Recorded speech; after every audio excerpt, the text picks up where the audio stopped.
that, certain people that have bad mouthed Islam, sworn and had really bad interactions with Muslims, and frankly, I don't entertain such individuals. So okay, no problem.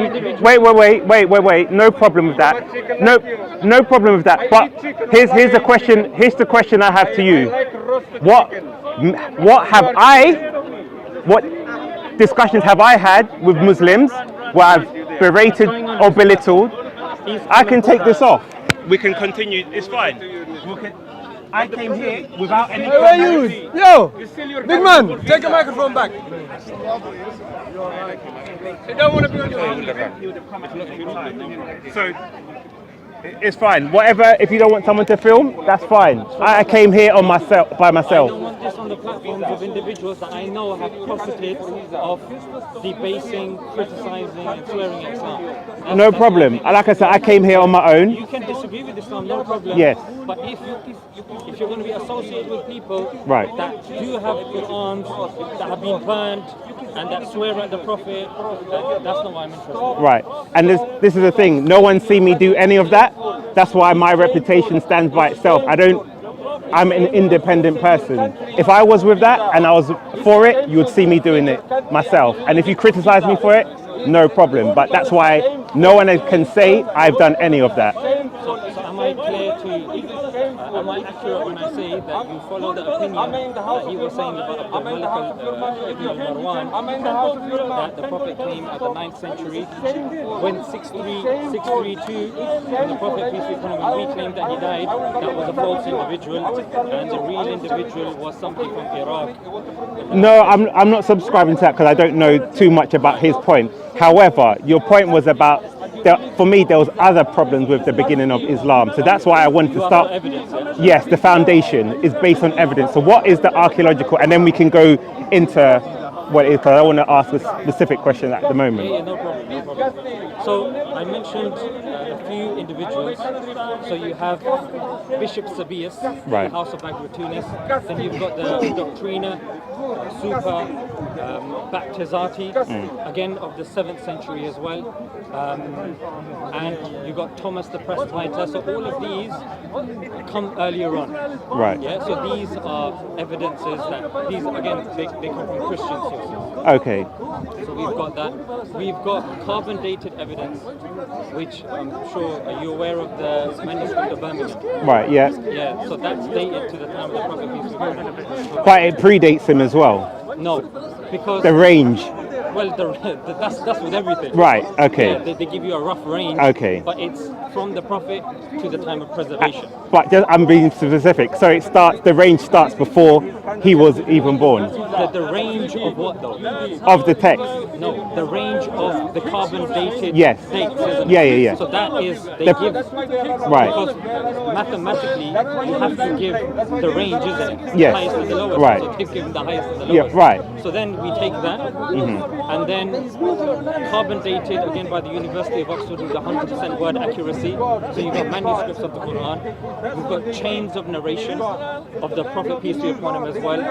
Chains of narration of the companions. Chains of narrations of the companions that follow them as well. So we've got the science of hadith as well. Okay. So get more specific. So for example. So I've given you 3 different types. All right. So to focus in. So for example, the foundation of Islam, you have the Kaaba, which you believe was built by Adam. Was it Adam? Yeah. And subsequently Abraham, so forth. So what I find odd is that, can we look at any pre-Islamic, and when I say pre-Islamic, from the 7th century, the time of your prophet, that the Arabs themselves confirmed that Abraham built the Kaaba? Because I would find it strange that... I'm just going to put you on ice for a second. Right. Yeah? So you asked me for evidence. I've Right. given you 3 different types of evidence. Right. You didn't respond to that. You've now moved on to Okay, if you want me to respond to the evidence, so if you can repeat the 3. Yeah, and so I number could. one, Right. I was talking about the Birmingham manuscript. Right. You then said that's a range. Right. I said mathematically, that's what they do. They give you a range. Right. That doesn't necessarily mean that's when it started. That doesn't necessarily mean that's where it ended. It gives Yeah. you a range of when it took place. Okay, so You accept the evidence. I accept that Birmingham manuscript ranges from that period. However, I don't think the Birmingham manuscript doesn't necessarily describe the foundations or the establishment of the religion. We can just say the Quran dates to that time. So I don't dispute that. So if you're accepting that there is a Quran at that time, then you now need to answer another claim, which is the Quran that was there at that time. Yes. If the Prophet Muhammad came with another Quran, Right. surely there would be a conflict where people would be referring to that other Quran. Well, we do. We have things like the Sunnah manuscript. No, the Quran. Yes, but that's what I'm saying. What is the Quran? Because if we look at the Sunnah manuscript, scholars will tell you there was an underlying text.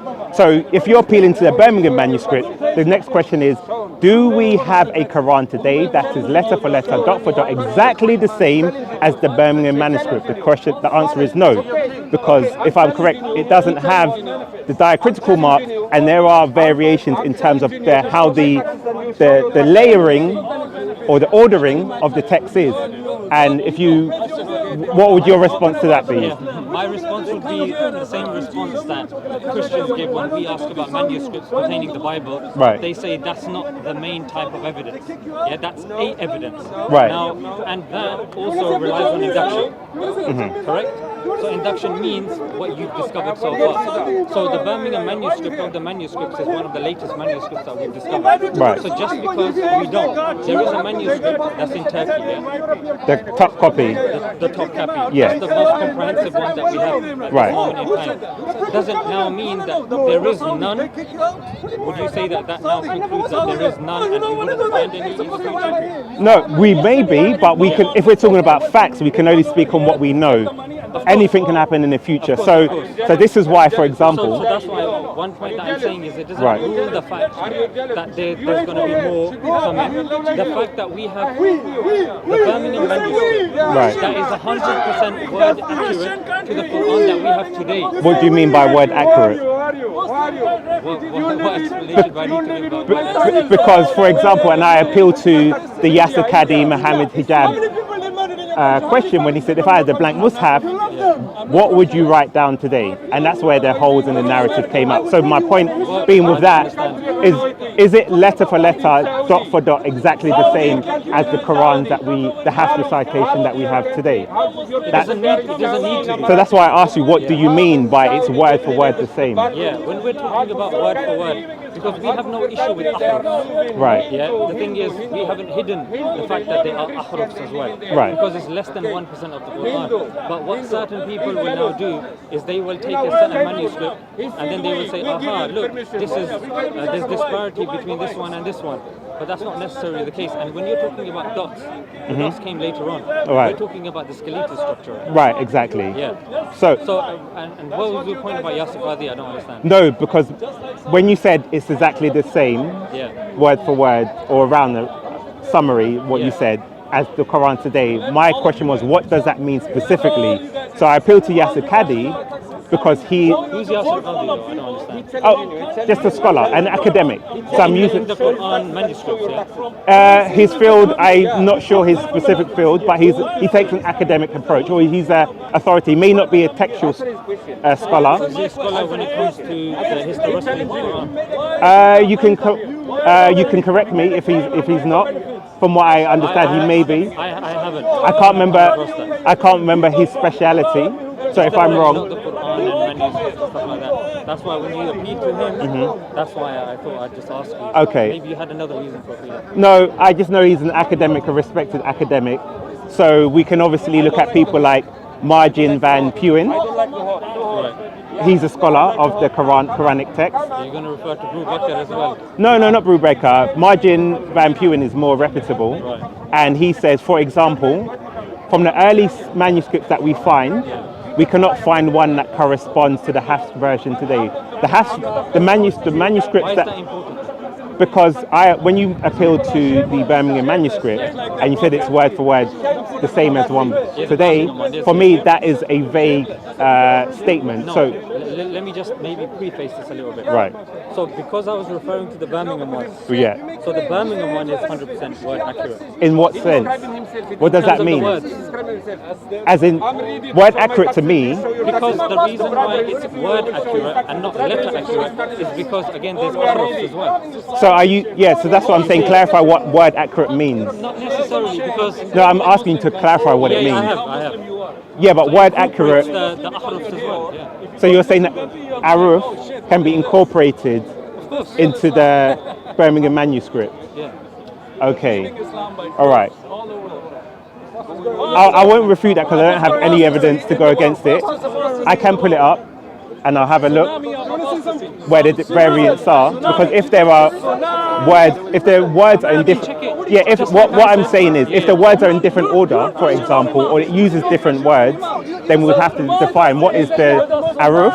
And remember, you have kira'at, or however you say it. So you have to be able to give a definition of what the aruf is and what the kira'at is, and then we analyze the text to see if it is present within that text. But according to my understanding, you had scholars like Al-Sayuti, who said there were so many opinions. There's about 50 plus opinions of the scholars what the difference between the kira'at and the aruf is. We cannot actually confidently know. We can assume what that means, but how can we evidence it with 100% certainty if we don't know the difference between the two? The only issue with what you said is just because you can't classify something, it means it's vague. So the ahruf is not something that there's difference of opinion about. The ahrufs, yeah, and then the qira'ahs that follow from the ahrufs, they are going to be numerous depending on who the qari is. So that's the thing. It's about the categories that you're putting them in. It's not necessarily about the ahrufs themselves, which are less than 1%. Yeah, so that's what I wanted to kind of distinguish. You can have a discussion about, okay, how do we categorize them? No issue about that. Yes, different scholars will have different. Some will say 7, some will say 10, some will say 11, but they will not differ about the ahrufs themselves. You see, so they will differ about the categories, but not differ about the ahrufs. So how can you have 7 or 10? Have you understood what I said though? Yeah. Yeah, I've understood. So right then, how can you have 7 or 10? Because either the 3 extra are from your Prophet and from Allah, or they're not. No. Are you talking about ahruf or qira'ah? Yeah, you said there's 7 or 10. Some scholars say 7, some say 10. Yeah, some say more, etc. So my question would be, if you have the difference, the 7 and the 10 would mean there's a difference of 3. Are you talking about difference of ahruf or the categorization of ahruf? What's the difference between the two? That's what I just said. No, in terms of the 7 and the 10. I'll just repeat. So let's just say you have certain variations. Right. Yeah. So when you look at the variations, the issue is not that there are different words that you can say for one word. That's not the issue. The issue now is how do you categorize it? Is it skeletal? Is it diacritical? Is it this or is it that? What's the categorization that there's difference in?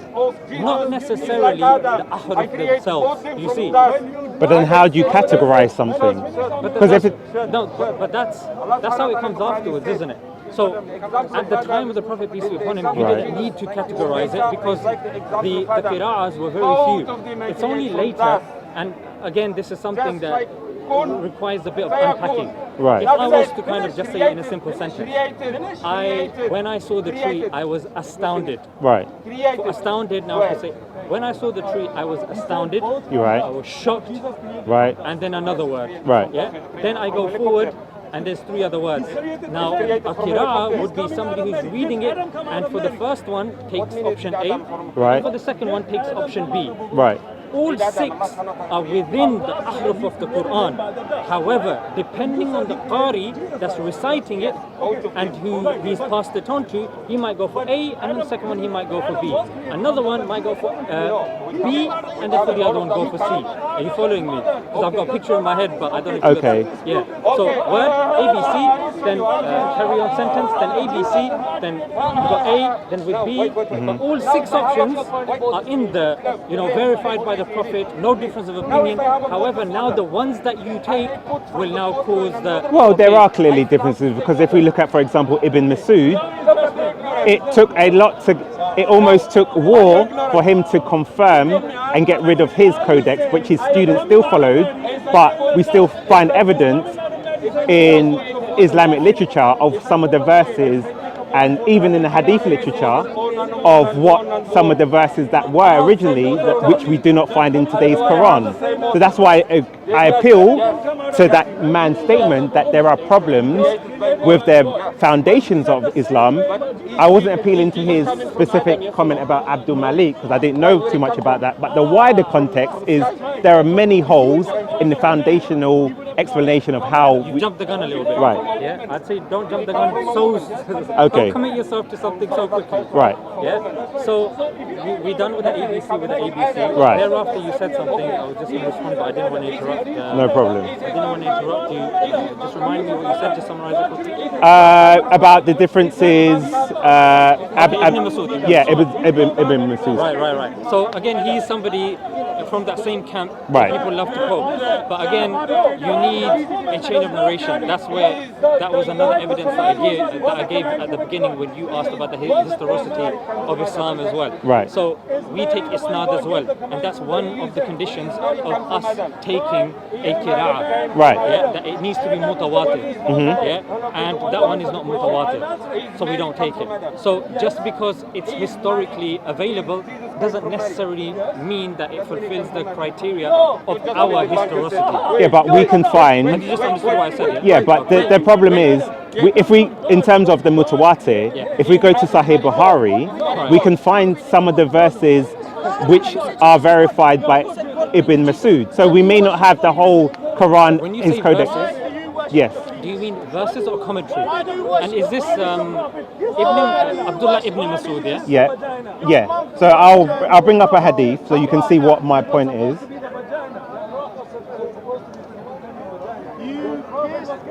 You pay with a cross. So the cross is a sex toy. No. You're the one who goes into Mecca. I've seen videos of you making curry, bro. Yeah, in India. Yeah, you make curry with your elbows. Go and look at the vagina at the Kaaba. Has a vagina. That's what I'm like saying. This big vagina. You worship the Do you penis. see why? Did you hear that? Yeah, but I don't conduct myself like that. I have a different approach. So that's why I would rather be judged by how I am rather than other people. But here's one thing as well. Okay. You know Ali Dawa, yeah? Yes. Muhammad Hijab. Right. If I had him do that, I'd go to him right now, I'd tap him on the shoulder and say stop doing it. Right. That's what I would do personally. That's the teaching that I have. Well, I'm having a discussion with you, so I'm trying not to... That's fine. I don't know what would they're stop talking this, about. I'd go there and then I'd come back. Right, you're a better man than me. I'll put it that way. So here is, for example, but I'll show it to you. I'll read it out first. From Sahih al-Bukhari. So it says the companions of Abdullah ibn Masud came to Abu Darda. He looked at them and found. He then asked, "Who amongst you can recite the Quran as Abdullah recites it?" They replied, "All of us." He asked, "Who amongst you knows it by heart?" They pointed to Al-Qama. Then he asked Al-Qama, "How did you hear Abdullah ibn Masud recite Surah Al-Layth?" Al-Qama recited, "By the male and the female." Abu Darda said, "I testify that I heard the Prophet reciting it likewise, but these people want me to recite it and by him who created male and female. But by Allah, I will not follow them." So and I'll show it to you. So the point is, I can give you other narrations as well. yeah. So that's what I'm saying. In terms of what you said about the mutawatir, that his codex, let's for argument's sake, may not be. However, we can see what some of the verses in it were. So that's why when you appeal to the Birmingham manuscript and say it's word for word, I'm asking what does that mean? Because if we see, for example, in another companion where there are verses that were in someone else's, in your authentic sources, then how can we say that that is word for word? There's clearly been differences in the Quran. Yeah, so what you're doing is you're skipping between two different categories. All right. Yeah. So on the one hand, we have manuscripts. Right. They're judged by their own merit. Then we have chains of narration, Right. which are judged by their own merit. Right. Hence, you've got mutawatir, you've got sahih, you've got this, you've got that. So again, the two are different. What I've done is, I was responding in terms of manuscript. You've given me a narration. Right. Now, I don't understand what the point was. So you're saying that because there's that narration, what does that prove? So my question goes back to the Birmingham manuscript, So, sorry, or even a top copy. Yeah. Let me just finish the point, yeah? Right. So you're saying that Abdullah bin Masud had a Yeah, a codex. Yeah, he had a codex. Yeah. I'm not denying that he had a codex. Right. But now the question is, has that codex accurately reached us? Well, in some of He may have a codex, right. but now we need to verify if that codex has reached us. I haven't looked into that. Well, we So don't I'd have to look we into don't have his codex, but my point was we can see some of the verses it. And that's fine. that were there, but we can't find in the Quran that we have the Hafs Let me give you recitation, an for example. Let me give you an example. Right. There might be something that was said at the time of the Prophet, peace be upon him. Right. That was 1400 years ago. Yes. Now we have the science of hadith, Right. in which if we hear something today, Right. we need to be able to verify it. Right. So we have chains of narration. Right. That issue was not much of an issue at the time of the Prophet, peace be upon him, because the chains were so small. It was like a chain of one person, Yes. because they were hearing it from the Prophet directly, Right. or maybe one or two generations. However, with us, it's different. That's why now we're looking at manuscripts. Right. He didn't look at manuscripts. Yeah. You see, so our kind of criteria is different. So when you're giving a hadith of Abdullah bin Masud saying something, Right. fair enough, Right. but that doesn't now conclude that the manuscript or what is known of Abdullah bin Masud's codex is true, and we need to take the whole of it in its entirety. Yeah. You see? But that's what I'm saying, because I didn't bring up the Birmingham manuscript, and you did. Maybe the guy brought up before you, but all I heard was you speaking on the Birmingham manuscript. So his question Right. was based on Abdul Malik ibn al-Marwan Yeah. saying that the Prophet was... Yeah, and then you appealed to the Birmingham manuscript. That was one of the evidence that Right. I was doing. Yeah. So that's why I then came in to say that question, what does the word for word preservate, well, you didn't say preservation, but you said it's like today, so that's why I And asked then for you said- clarification. yeah, and then you said you don't know about it, you're going to check it. And What, then- in terms of the order, because I don't know this specific text. So when you said everything is contained with it, so my point was, well, if we find, for example, that verse orders are incorrect or there's missing words from what we have today, that's what I would double check. Yeah, you can check it. Right. And then you had two other points to, you said there was 3 points. One was the Birmingham manuscript in Yeah, terms chains of of narration. chains of narration. Now the problem with chains of narration, we cannot test it. We have people who will say this is what they claim, they heard it from so and so and so and so. However, the problem is unless we have text from the manuscript from the time or whatever with it jotted, we can't as a fact establish these are true chains of narration. For example, I appealed to Margin Van Puyen, and I can show you the evidence. So he said, from the manuscript evidence that we have, the early centuries of Islam, the manuscripts that we have, none of them correspond with the Hafs recitation, which is the majority recitation that everyone uses today. Now, your chains of narration would say Hafs goes all the way back to the Prophet, but it would be very strange that if all the manuscriptural evidence we have, we do not see any that correspond. And I'll show you the evidence just so from his own words. So that's why when I say, yes, we can, saying we have chains of narration is just a claim. It doesn't mean anything unless we can substantiate it with evidence. But then the only problem with that is, and correct me if I'm wrong, Right. that means that you are raising an issue against taking testimony as evidence, yeah?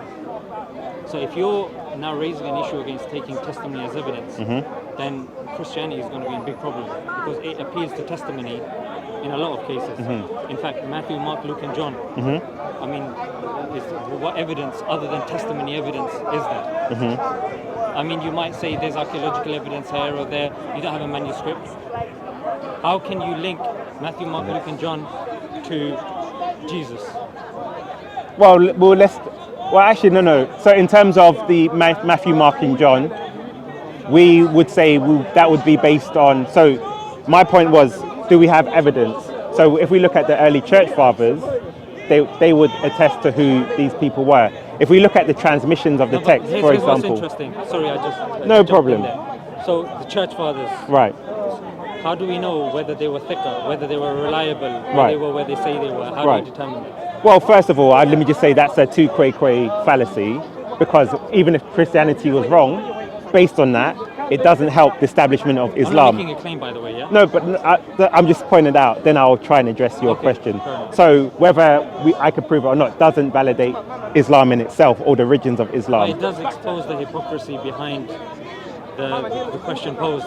But that's why it's a tu quoque fallacy, because Not the point necessarily. is, even if I was a hypocrite or whatnot, it doesn't. What we're looking at is the establishment of the reliability of the chains of narration. So Christians in themselves will say maybe you've got the church fathers writing, because we don't have much in between. So we can look at, say, what evidence do we have? I'll tell you why the fallacy is misplaced. Right. Because the fallacy would be misplaced if I'm saying that, okay, our testimony is wrong, you don't have testimony, or your testimony is wrong as well. Right. I'm not making that claim. Here's the difference. My claim here is Right. our testimony is correct. Right. Do you have a testimony as well? Right. That's the question. So we don't have chains of narration. However, if we look at an external critique of the historical evidence, we could say, so I made the claim that, and here's the evidence, just so I'm you... going to answer your claim, by the way, yeah? Yeah, let me That was just like a I'll waypoint. read out his statement. It's Margin Van Puyen. I don't know if you know of him. I don't know. So he's like he's a Dutch scholar of Quranic text. So he's quite reputable. He's independent. He's not Christian, not nothing. So heard he's, of him. I'm surprised you've never heard of him. He's like a leading textual critic. Okay. So he says, there are manuscripts with canonical readings. Waz and Nafi and Abu Amir are the most common canonical ones. Occasionally, one finds Subar and Asim, but as of yet, I've never seen a manuscript that contains Hafs. The reading was very unpopular. So my point would be, so if we look at the historical evidence in terms of the manuscript, Hafs didn't share the popularity that it does today. It was very unpopular. And when you look at the manuscript, we would say, if that was the case, we should see a lot of the earliest Islamic manuscripts being identical, similar to the Hafs recitation. With the Christianity, in terms of Matthew, Mark, Luke, and John, what our argument would be is that you had these texts that went, if we didn't know who they went to different regions, but however, we do not see a discrepancy in who it's attributed to. You don't see one Bible where it was written by Matthew, someone else claiming it was written by John. You don't see a text where we accept it was written by John, someone else claims it was written by Mark. So we see a uniformity in all the texts in terms of who they accepted the author to be. Do you So really now want to make that claim? I'm saying if we're looking at outside evidence, if we don't have the first-hand testimony, There's uniformity. yes, in terms of we don't see. version? So if you have, let me be clear. Yeah. So the book of Matthew, Oh, you're right, yeah? the book of Matthew, I would say, show me any historical evidence where someone claimed Mark writ that. Show me the book of John where anyone claimed Matthew writ it. So I'm saying there was always a uniformity in terms of how people attributed they attributed it, even in all the different regions. So if we don't know who the author is, these are anonymous writings, one would say it would seem very odd that the Christian community never disputed who writ those texts. They did. And I'm sure you know as well the disputations as well. In fact, there's a lot of question marks. Not the four Gospels. Even the four Gospels as well. But again, that's something that we can kind of expound upon later. But No my problem. question was, Yep. when it comes to the Gospels, do they have a chain of narration going back to Jesus? No. You gave other evidence, but you were saying there were people, there were church fathers, Right. there's this, there's that. But my point remains the same. You're still appealing to testimony. You're still appealing to a degree, okay, this is an individual that was at that time, Right. they accepted it, them. So it was okay, it was this, it was that. I would say that when it comes to our chains of narration, Right. we have more stringent criteria. Yeah. We have a more canonized Right. methodology for preserving sayings, Right. whilst that is not present within Christianity. Right. Yeah. So when you're so initially you raised an ishqal, an issue with regards to the chains, Right. but then you referred to the authority that I don't know what he's said. I don't Yeah, know yeah, his yeah. authority, and that's why I'm not commenting much on that. I don't Right. know. Yeah, and I don't know those points that he's making and how accurate they are and what the other scholars have said. My point was, and feel free to address that, is chains of narration. Right. What's the issue with regards to the chains of narration? When I'm telling you that we know individuals in those chains, their name, their family, Right. their tribe, where they stayed. Yeah, we have corroborating evidence. Right. Yeah, we have biographies of every single person in that chain, who they were, where they sat, what they did, how Right. reliable they were, Right. which is more than any other Abrahamic So- or ancient So, religion. so here's my question to that. How? So just to finish, now if you say, oh, that's speculative, Right. or that's this, that's that, then that raises an issue with, I would say, 95% of our knowledge, frankly, because 95% of our knowledge yes. relies on testimony. Of course, isn't it? but here's where my contention would be. Shias don't accept the Qur'an. They only believe there was one recitation of the Quran. Now, how can All there be? Shias believe this.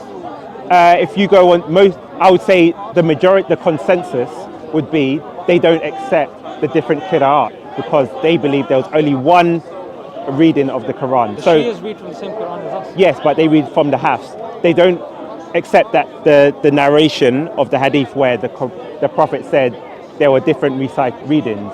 So, Doesn't matter. so my question would be, how can there be that disagreement within? Because you're saying we have the chains of narration. So I'm asking, within the same Islamic Muslim community, I know it's Shia, how, if the chains of narration are so strong and trustworthy, how come they don't even accept it? And they also appeal to the Prophet and recitations and whatnot. Okay, so the Sunnis will take companions. Right. Yeah, the Jumhur, Right. the main kind of body of companions. Right. The thing with the Shias is they don't. Right. Again, I'm not saying all of them. That's what I wanted to make. Yeah, the thing majority. clear, yeah? I'm not saying majority as well. Yeah. I'm not making any claims. Well, I'm just saying that because if you go into, they have, they have their website, like their main websites or whatever, where you That's can fine. read their That's fine, theology. no So that's why I've yeah, looked up. so the thing with the Shias is, because they won't accept the main body of the companions, Right. now what will happen is their chains will be different to ours. Right. So Yeah, their ways of verification will be different. So why should I then accept the claim of chains of narration as reliable when even the Sunni, sorry, the Shia I'll tell you why. Because don't? I'll tell you why. Right. No, you've actually, that point actually goes against you. Right. Because you've said yourself Right. that both of them using chains of narration Yeah. arrive to the same conclusion, which is the Hafs. I believe it's the Hafs they use, yes. There you go. Yeah. So both chains have Right. come to the same conclusion. Right. But and, then- and that's the book that we're reading today. But then so had both come to a different conclusion, Right. different Qur'ans, then your conclusion would be correct. But even though they've missed out companions and they've come through a different route, Right. you've still come to the same. But there's even problems with that, which I won't go into. But I won't keep you too long. But my main contention was, and this is what I really wanted to ask you about, is that the foundation of Islam is based, for example, on the principle that the prophets went to Mecca and did pilgrimage or whatever. But Mecca was a major theological and historical place. So my question would be, why is it we cannot find any pre-Islamic evidence to support that claim, not even from the Arabs themselves? Muslims usually go to the Bible to make claims, but why would another race of Jews document your own history? And the second claim is Argument of, argument from of- silence. No, our argument from absence Is not evidence of is not absence. evidence of Right. absence. But we can claim that there is zero evidence that the Arabs themselves claim that they had lineage back to Abraham, Isaac, or Jacob, or any of these people. It started in the 7th century. That's my claim. And if do you have any... Well, chains started from the No, 7th I'm century. saying, do we have any evidence of claims from Arabs themselves that their foundation or that they had, or their origins stemmed from Abraham? When it comes to Arabs, Right. we have old pre-Islamic poetry. Right. Again, that chains that go beyond. But do those poetry talk about Abraham and the establishment of things like Mecca and whatnot? Why do we need to? Let me give you an example. I can answer that question if you want. Look, the thing is, for us, the presence of the Kaaba, Right. or it needing to be passed down, or it needing to be verified, Right. is not much of an issue. So, my question here is, let's just say, even if I concede, Right. which doesn't prove anything, but let's just say the Kaaba wasn't there at X time. Right.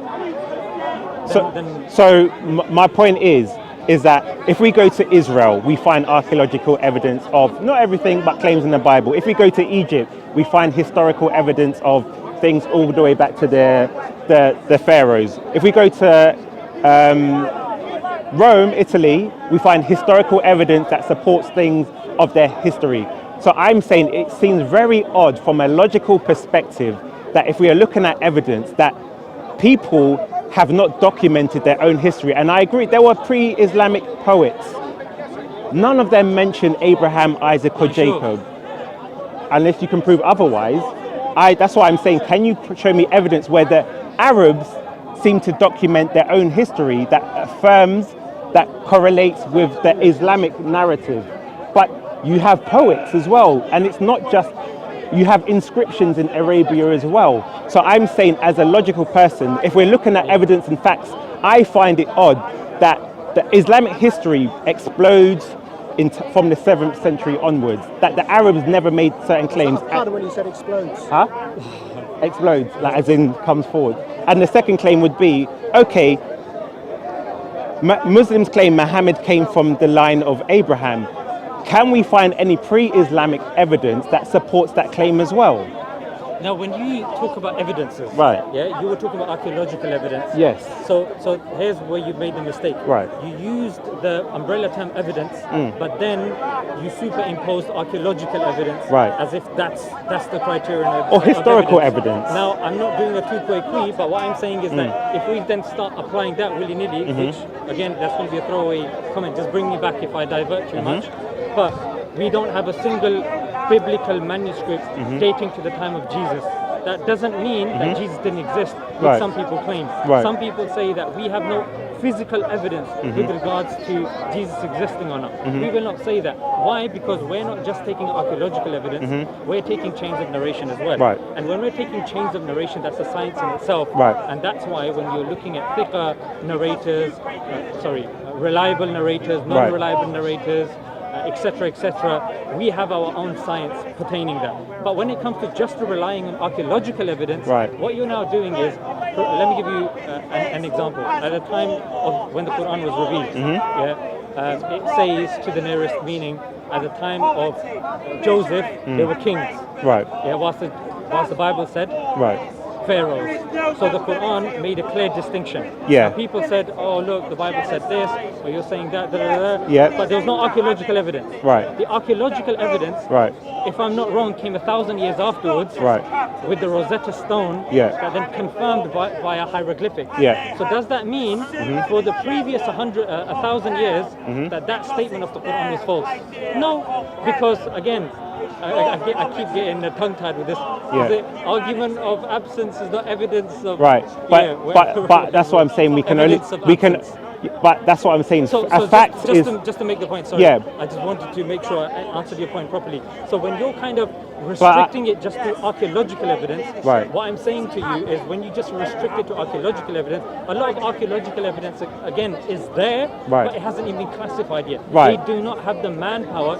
And so for us to just rely, because I understand the Bible is a bookish faith, it relies on books initially, whilst the Quran was memorized Right. from the get-go, Right. from cover to cover, Right. and this was something that has continued from the time of the Prophet Right. till now. But that's the what Bible relies again on manuscript evidence, on written evidence and right. stuff like this. And archaeological and historical evidence. Because my point is this. So just to Right. kind of conclude and wrap up, it's that archaeological evidence should not just be confused or should not be used interchangeably with evidence. Right. Archaeological evidence is a type of evidence, Right. just like chain of narration is a type of evidence, and of course philosophical evidence. But again, rational- you keep peeling to chains of narration, which is post your prophet. My claim, But what's the my issue with statement that? was What's the issue with that? pre-Islamic literature, historical evidence, anything from the Arabs themselves that made claims that correlate with the claims of Islam. answer your Because first point first. yeah, let me just finish my statement. Because my point is,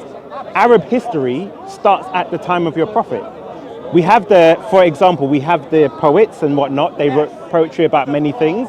We have inscriptions They about were many pre-Islamic, things. by the way, yeah? Yeah, exactly. We have Before the Prophet. yeah. So we have inscriptions. We know there was polytheism in Arabia from the inscriptions.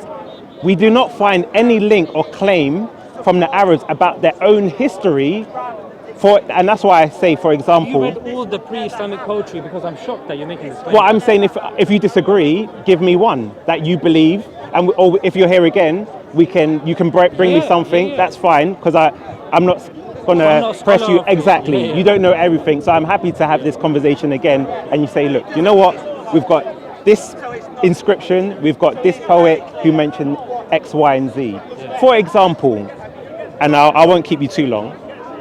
But Let me just make my point. In this country, Muhammad is one of the most popular boys' names. Why? Because you have Muslims who have an affinity to the Prophet, so they name their children after him, in honor of him. So you're telling me, for example, you have a nation that had, for example, Abraham, Isaac, all these great people, they never even named their children after them. So that's why I'm saying, how do you know? that's why I'm saying provide the evidence, pre-Islamic evidence. No. You're saying, correct me if I'm wrong, Right. you said, how come we don't name our kids after people that came before the Prophet Muhammad? Like No. Abraham and No, yeah, I'm saying the pre-Islamic people, because I'm saying, Pre-Islamic times. yes, Okay, pre-Islamic times. yes, because Did I'm they saying, name their kids Abraham, Isaac, because and that would Ishmael? be evidence that they were actually aware that Abraham was their forefather. In the same way, in English culture, we have Muhammad as the number one name because Yeah, of the Muslims, but here's because the- they're but here's the honoring point. But here's the the point. founder of the faith. Yeah, here's the point. At the times of the prophets, Right. that's when they get revelation. Right. That's when they get categorical evidence through stories, through names, Yes. through this, through that. Right. We believe that there was such thing as a Torah that came before. Then you had the Injil. Right. Yeah? Then, of course, the Zabur. Well, you had the Right. Zabur, but also you've got the Quran Okay. as well. So, at the time of Jesus, Right. that's when they had revelation. However, Right. post Jesus, Right. peace be upon him, Yes. revelation got changed. Right. People started getting disconnected. Right. They started following and getting absorbed by their cultural practices. Right. So what you're now assuming is that these individuals, the Arabs at the time, Who were going to Mecca to do, because there would have been people who are aware of the foundation of Mecca dating back to Abraham. They couldn't have collectively thought, what is this place? They don't know. Arabs should know their own history. You're from, let's say, South Asia. but I'm not we've sure already where. made that point though. What's that? The presence of the old poetry. You're saying you Yes. don't know. No, but I'm yes. saying I need to check it up. Right. So you're not making a claim. You're saying it should be in there, but you don't know. That's why I told you. Right. Again, is this your field? Textual criticism, manuscript criticism. I have a archaeological passing knowledge. evidence. I'm not an expert. No. Yeah, same with me as well. Right. So we're both amateurs that are talking about this Yes. with the limited understanding that Right. we have. Yeah. So just like you can't make the claim and say, oh, it has to be there. I'm saying, okay, have you gone through? Can you read Arabic? Do you know that the Arabic poetry? You're saying no. I'm saying, well, I haven't looked into it. Right. But of course, it was a part of their culture. Of course, it would be present. So, but even right. So you're agreeing that you said it's part of their culture, so that would be an inverted agreement that there didn't let should me be. finish. Okay, go on. Yeah. So what I'm saying is it's part of their culture. Right. But for us to now say that the people that were at the most ignorant, because remember the Prophet peace be upon him came at a time Right. that ignorance prevailed. Now even let's just say they believed it was from Abraham. If they believe it was from Abraham, why would they be circumambulating the Kaaba naked? If they believe it comes from such a respectable individual, Right. why would they be burying their daughters alive? But that- Why would they- exactly. So my That's- point here Right. is that again, Right. we can't use them because they're not reliable. Right. We can, again, But that's this is a separate but that's- argument that I'm making. but I'm you're saying that- strengthening my argument. Not necessarily. You are. What I'm saying is that the Arabs there, Right. not all of them, the ones that there were Arabs at that time. Right. They were ignorant. Right. They were, making tawaf. They had Right. pockets of knowledge. Right. To then rest upon them and say, aha, because they haven't quoted, they haven't mentioned Abraham. Therefore, But this is therefore, my. what's this, the therefore though? Huh? What's the therefore? What do you mean? Say it again. Finish it off. Yeah, finish it off. No, you say the statement again. No, you did. You want No, to- no, I'm asking to repeat it so I can continue what you're saying. You made me lose my chain of thought. Yeah. So the thing is that if you're saying that the Prophet, peace be upon him, Yeah. didn't exist, I'm not necessarily arguing he didn't exist. I or believe he the existed. Kaaba, didn't. Wasn't there's no- built by Abraham. wasn't is my built- claim. Yeah. So what I'm saying is that if you're resting the evidence with Right. people that aren't reliable, Right. how is that logical? Because we have several thousand years between the time of Abraham and Islam, and we're saying we can't find any writing or any evidence No. from that time. No, but you Because- you can't make that claim. Sorry. Yes. You can't make the claim, and Right. I can't make that claim. I'm saying Because we haven't looked into it. Yeah, but I'm saying as far as I know, at the As far moment as we you don't know, have. yeah. I can say as far as I know, there is. But the whole point is, if you say there is, you're supposed to bring evidence. No, but So that's I'm what I'm saying saying. there is no evidence, because this is my claim. We have Jews who claim, but you don't have to believe their origin, but they'll claim the Torah goes all the way back to Moses, and that they've preserved their culture. This No, is but their own here's the testimony. thing, Yeah, but let me just finish my story, because I let you this speak. is important. This All is right. important. Because you've said that, Right. because you don't know, you can then find out and then come and then let me know. Right. Now you're saying I need to know. You see, you're doing two things now. Do I need to give you an answer now? No, I'm not saying you need to give me an answer so now. just because Yeah, it's you can not find- evidenced, well, I don't know. Yeah. Can I say something? Yeah, sure. Right. You're right, Paperboy. What I found, I'm a bit dumbfounded is that outside of religious texts, Right. mixed both of them, Because you have an internal critique and an external critique. externally we Right. can't prove the existence of Abraham. Right. But yet you're asking us externally to prove that Muhammad, peace be upon him, descended from a man we can't prove externally existed. No, I'm saying, Does that make sense? I'm saying he's, for example, from South I've been Asia. listening. Right. So my Another point was, context. if I go to anyone from South Asia, even my home country, and I ask about the traditions of my people, it won't go, may not go back 4,000 years. It might go back 1,000 years. But every culture has a history of their development of their own people. So I'm saying it seems odd. We get history. it could be warriors, it could be kings, it could be sometimes it's oral. Archaeological, manuscript. It what could kind be of history? it could be anything.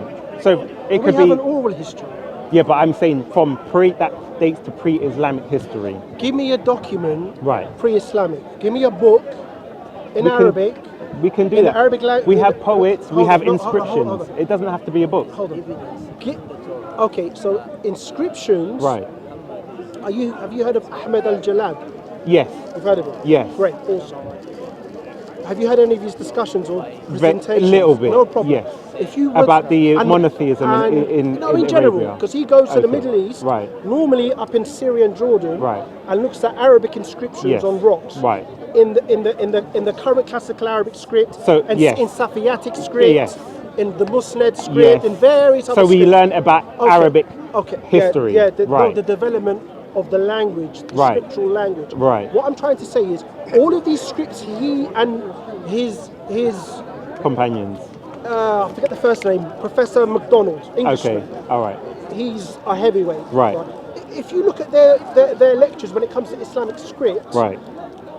it's they call it graffiti because it is graffiti. It's, Right. I'm sure you're aware. Mhm. It's on rocks and it's minimal. Right. It's small. Right. Normally it's I, son of so and so, son of so and so. Right. So it normally ends in the lineage in Right. terms of So identification. it's the history. Is normally Right. the father, maybe Yes. the grandfather, and then Right. it's normally an ode in terms of they've died. Right. May God forgive them. Or Yes. may the gods, if they're Yep. may Yeah, the yeah. gods forgive them. Right. Or if there was a battle, literally, as you see graffiti today, Yep.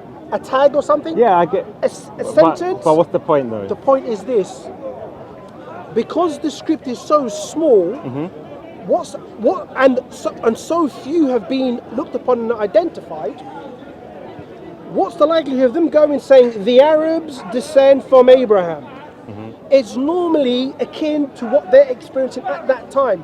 Hence, my father's passed away, or we've had this battle against this tribe, or something to that effect. What I'm saying is, when it comes to the Arabic tradition, pre-Islamic, okay, we don't have libraries.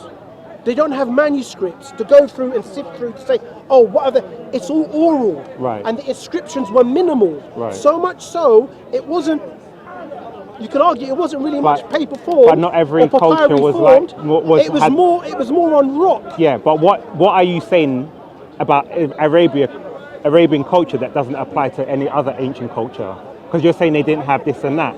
What makes you assume other cultures did when we find... Exactly, so that's what I'm saying. In those cultures, yeah, but that's what I'm saying. If we look at it holistically, there will be cultures like that, but we still find historical evidence. Like, in terms of historical evidence, something that will affirm their own history that we learn. We can go to for example, if we go to like Roman history, we find, for example, equating the Romans to the Arabs. No, but I'm saying in terms of their history. I'll give you an example. That explosion, Islamic explosion. Right. Pardon the pun you were talking about. Okay. Certain historians have said it's akin. It's like the Eskimos. Right.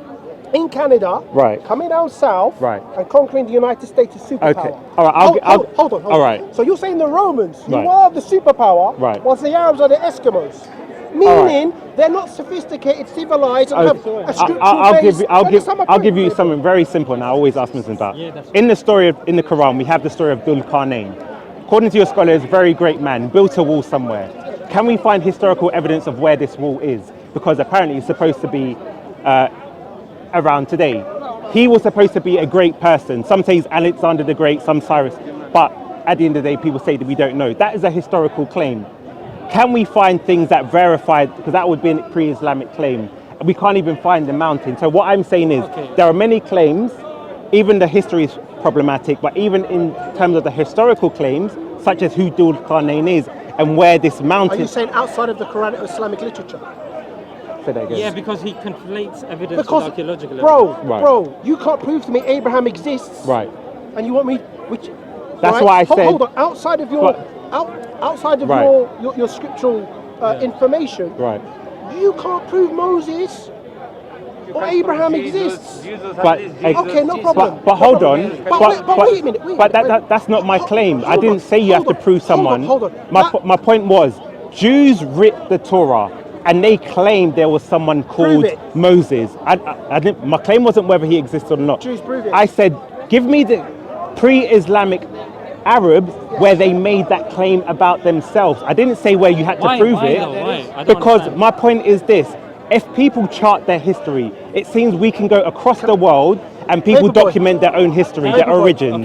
So I started with the Kaaba. The Kaaba is a central focus of Islamic history. Wait, you made the point. Let me just respond. So I'm just reiterating. Yeah. So all I'm saying is, if we have something monumental, and there are many things in Islamic pre-Islamic history, or claims that happened in the Quran that happened before the advent of the Quran. You keep repeating the same thing again. Yeah, but I'm just saying it to clarify because people are answering things. Okay, so all right. when it comes to please, because he going in circle all the time. Yeah. Right. Now, can you ask him? Give me an example from Jesus like this. I will reply to apply to Muhammad. Yeah, he said he doesn't have chain of narration. There's manuscripts. Right. We know that. So the thing now is... go give me an example from Jesus like this. I will say, okay, give me an example from Jesus, existing of Jesus, a proof from Jesus. Like this, I will say to you, okay, I have another one from Muhammad and give it to you. But you're missing my point, and I'm holding. No, you're playing game. No, That's why I told him not to say. Let me be clear, and let me be clear, and my standards of evidence. If you ask me about Jesus, do you have yes or no? Listen to my answer, because I'm being consistent. So I'm saying, for example, if he asked me about Jesus, I would say we do not have any historical evidence of Jesus, like his clothes or whatever. However, do the Jews claim there was someone called Jesus? That's their own testimony about their own history. So I'm saying, can we go to pre-Islamic literature where Arabs make the same claim about their own history?